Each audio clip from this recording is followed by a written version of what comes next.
You've been around the business long enough, like we said, where sometimes you see where some years the big fights just don't materialize. I mean, we're not going to get this fight. I think it's very doubtful that we'll get Gervonta Davis versus Ryan Garcia this year. When we have a year like this and there's not big fights, how important is it for boxing to come back with a string of very good, high quality fights, especially like the ones that you're referring to in the lightweight division? What's the urgency for 2023 based on what's happened in 2022? Well, Ryan Garcia and Gervonta Davis are both very good fighters. We don't promote either of them. I did talk with Oscar De La Hoya, who's Ryan Garcia's promoter, who wants that fight to happen. So I'm still optimistic that fight will happen. Hmm. But, again, that's up to the two fighters and the Oscar on one hand and Leonard Ellaby, who acts as the promoter of Gervonta Davis. I would think that fight will happen next year. I really think so. But, again, that's just a gut feeling that I have. And you look, like we said, you're trying to do your best. You've got the light heavyweight champion, three-belt light heavyweight champion, Artur Beterbiev of Russia, staged to fight Anthony Yard in the last Saturday in January in Wembley Stadium in London. That's a nice fight, right? That's another one that's going to draw very well, and you get a champion with a lot of eyeballs on him as he probably heads to a potential fight, a unification fight against the undefeated WBA light heavyweight champion Dmitry Bivol. Well, talk about Beterbiev. You're discounting Zerda Ramirez. Yeah, well, who Ramirez is in with a good shot against Bivol. They're two excellent fighters, and whoever wins that fight, and if Beterbiev is successful, I talked to Artur, and he wants to do that fight if he's successful with the art. But again, Beterbiev was born in Chechnya, which is now part of Russia, but he's lived and operated out of Canada for over 10 years. So he's almost as Canadian as you could be. And he'll fight anybody. And I'm very proud of him, the way he's always willing to step up to the plate to fight the toughest available opponent. Yeah.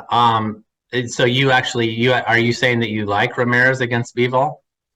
I give him a shot. We promoted Ramirez for many, many years. And I always felt that he was a very good fighter, hardworking, and personally thought he was a terrific young man.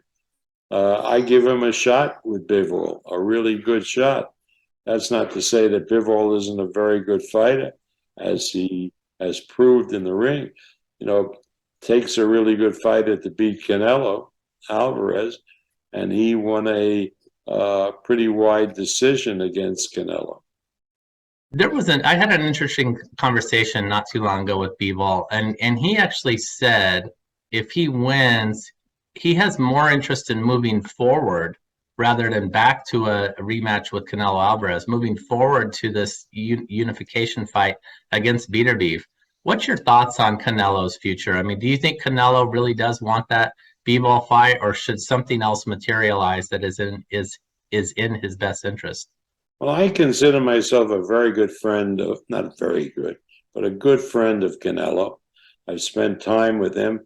He's a really charming guy, but I don't talk business with him because,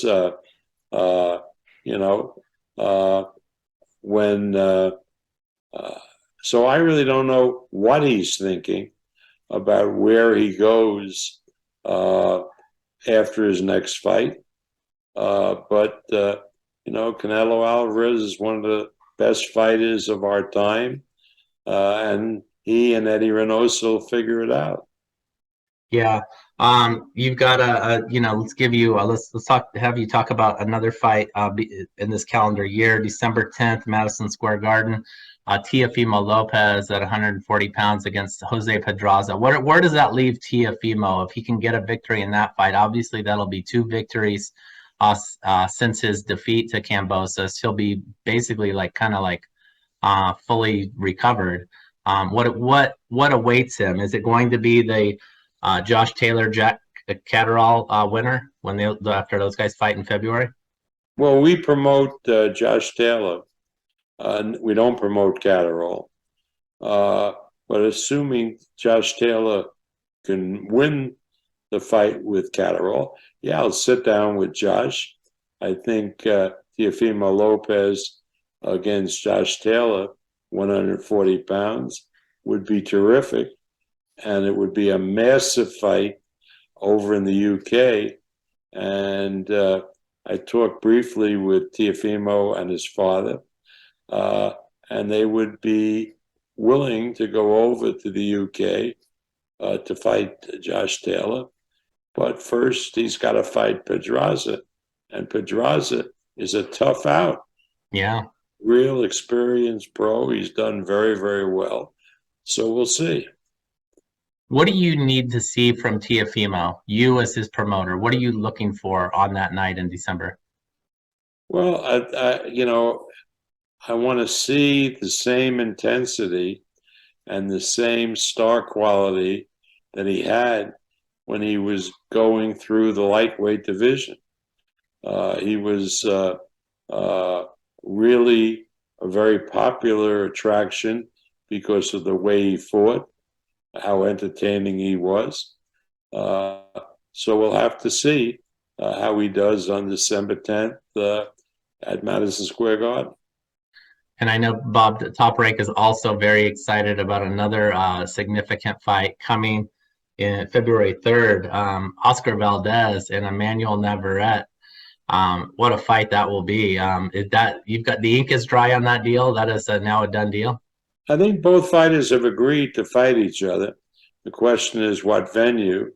Brad Jacobs of Top Rank talking to Mexican group about maybe doing it in Mexico City, or if not, in Los Angeles or Phoenix.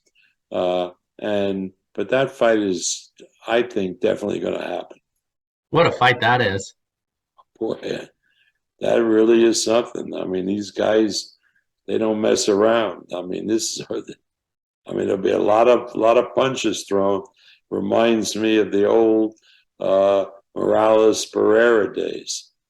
Yeah, and Oscar Valdez, I mean, this speaks volumes about him, right? Coming off the loss to Shakur, he says, "Throw me right back in the fire." Yeah, he's a warrior. I mean, Oscar's, everybody knows what a great guy he is, and how good he is for boxing. But he's also a tremendous fighter. A real warrior. So a warrior wants to be tested, and Valdez wants to be tested. And who better to test him than Navarrete?